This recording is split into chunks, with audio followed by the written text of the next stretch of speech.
हाँ, अरे आप गैरों की बात करते हैं, हम अपने को आजमाए हैं।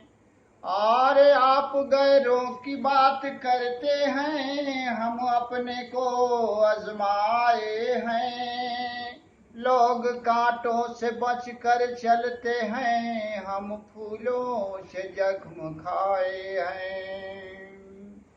हाँ, एगो औरत अपना ससुरा से घरे आइल बा। ओकर माई बाबू ओकरा से हाल चाल पूछता ना। कहता ना कि हाँ बेटी, बड़ा दिन के बाद आइल बाड़ू, तनी हाल चाल बतावा, तोरा ससुरा के लोग कैसन लोग है ओकरी बारे में बतावो। तो वो बतावत या वही के बारे में कुछ रचना लिखल गई बा। आप लोग के अगर ये अच्छा लगी एकरा के लाइक कल जाए। और हम पिया की नगरिया में ना जैबे राम, हम पिया की नगरिया में। और ना जैबे जैबे राम, हम पिया की नगरिया में। ना जैबे राम, हम पिया की नगरिया में। फटही लुगरिया ऊ हमके पहनावे, अरे फटही लुगरिया ऊ हमके पहनावे। कहला पे हमरा पे बेलना धिरावे, अरे कहला पे हमरा के बेलना धिरावे।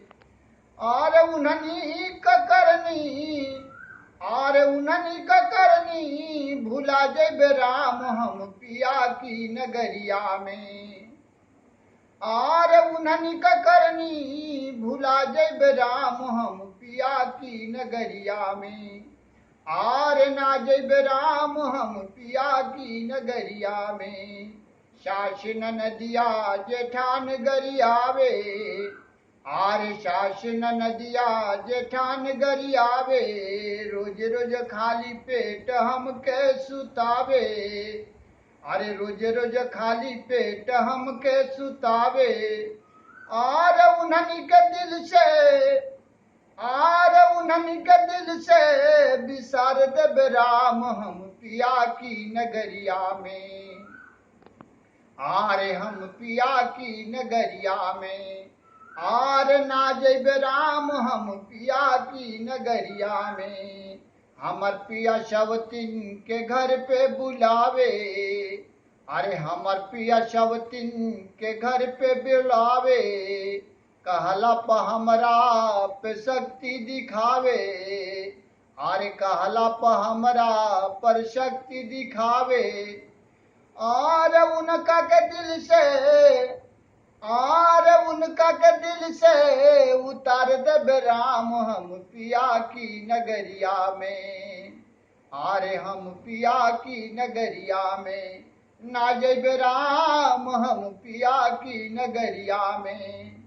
और ना जैबे राम, हम पिया की नगरिया में। आर ना जैबे राम, हम पिया की नगरिया में। जय श्री राम।